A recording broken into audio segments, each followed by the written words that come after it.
नमस्कार. संध्याकाळचा थोडासा मस्त अशी पावसाळी हवा वगैरे असली की छान गरमागरम भात, त्याच्यात इंद्रायणी भात आणि थोडंसं सोडे म्हणजे ड्राय श्रिम्प याचं कालवण वगैरे असलं की काय मजा येऊन जाते. अगदी म्हणजे काय पोटभर जेवण जातं आणि नुसत्या वासावरच हा तुम्हाला सांगते. चला तर आपण बनवूया. मी जुई आणि जुईज किचन अँड हॅक्समध्ये तुमच्या सगळ्यांचं स्वागत करते. हे मी काही मालवणी सोडे आणि काही अलिबागहून आणलेले मुरुडचे सोडे याचं मिश्रण करून मी ते खूप वेळ भिजत घालून घेतलं आहे आणि सोडे 2-3 पाण्याने धुवून घेतलेले आहेत. हे जे आहेत लांबसर दिसत आहे ते मुरुडचे सोडे आहेत आणि बाकी हे जे आहेत ते जंजिऱ्याला घेतलेले आहेत सोडे, मालवणी सोडे नाही आहेत, सॉरी. आता हे चिंच भिजत घातली आहे. हा थोडासा कांदा आणि हे वाटण आहे. याच्यात मी काळं मिरं, धणे, खोबरं आणि कांदा एवढंच घेतलेलं आहे. हे बघा, काळ्या मिरं माझ्या लक्षात नाही राहिलं, मी सगळं मिक्स करून टाकलेलं होतं आणि आता मी ते दाखवते आहे तुम्हाला.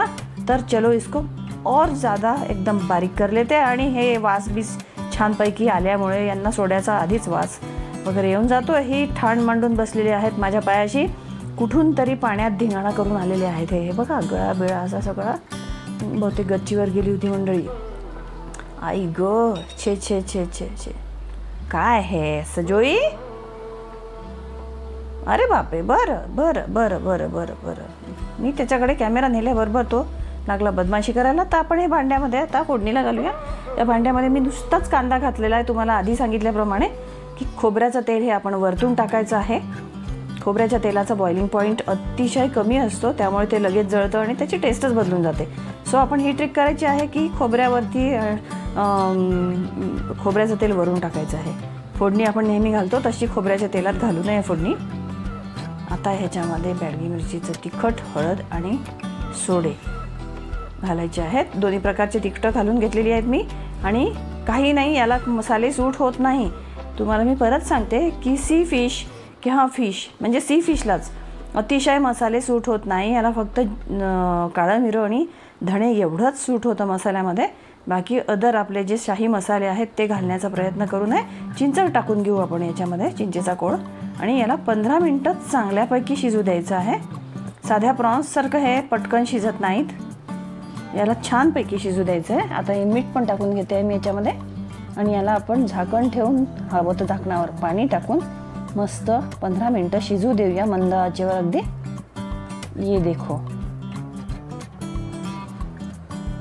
तर आता मी हे अगदी बारीक छान वाटण ठेवून केलेलं आहे. सुकं खोबरं असेल तर ठेवून वाटण करावं. म्हणजे काय होतं की ते सुकं खोबरं आपला टेस्ट आणि आपला पांढरेपणा, रस, ज्यूस आणि पाणी ॲब्सॉर्ब करून रिलीज करत जातो. त्यामुळे मसाला साधारण बरेच वेळा ठेवून वाटप करणे, तो फर्स्ट स्ट्रोकमध्येच बारीक करून घेऊ नये. म्हणजे त्याचे मसाल्याचे असे फ्लेवर्स रिलीज होतात मस्त मसाल्यामध्ये. हे एक टेक्निक आहे मसाला स्वयंपाक टेस्टी बनण्याचं, की जेव्हा तुम्ही वाटण करता ना ते ठेवून करा थ्रू आउट द रेसिपी. अगदी वाटण ॲड होईपर्यंत त्याला मिक्सरवरनं फिरवत राहायचं. चलो अब इसमें ॲड करते. पाणी टाकून घेऊया त्या पॉटमध्ये. आणि जेवढं तुम्हाला पातळ करायचं आहे तेवढं घरातली मंडळी जशी म्हणजे जितकी असतील तितकी, फारही पातळ करू नये. पण त्या भातावरती टेस्ट लागली पाहिजे, जास्त पातळ होता कामा नये, नाही तर पाणी इकडे तिकडे पळेल आणि आपण फक्त खाणार आहोत त्याच्याबरोबर भात.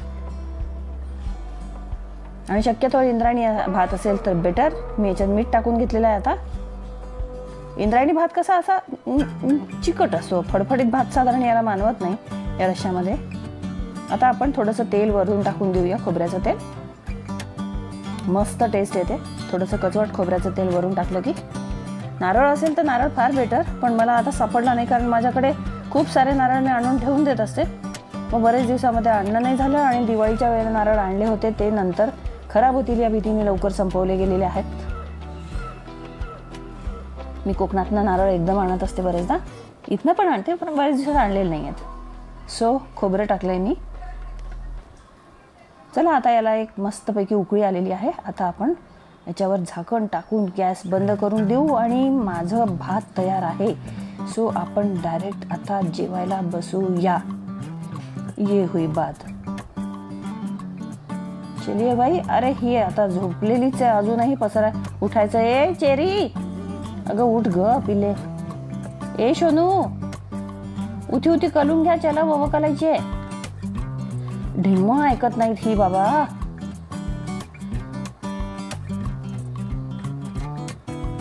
दाटसरच झालेला आहे जरा, कारण तेवढी मंडळी अशी खाईसारखी अशी उगीच मग पातळ केलं की ते सांबार उरत बसतं. सो मी वाढून घेते आहे पानामध्ये. मस्त शिजलेले आहेत सोडे याच्यात छानशे. सोडे एक तर खूप भिजवावे लागतात बराच वेळ, आधी 2 तास भिजत टाकावेत ते आणि मग नंतर 15 मिनिटं शिजवून घ्यावे, नाही तर खूप पातळ लागतात. आहा, मस्त गरम इंद्रायणी भात आहे आणि त्याच्याबरोबर सोडायचं सांबार. ओहो हो, याहून स्वर्गात तो काय असू शकतो वेगळा. Just kidding. प्लीज सब्सक्राइब मी और बाय. चलो, नमस्ते.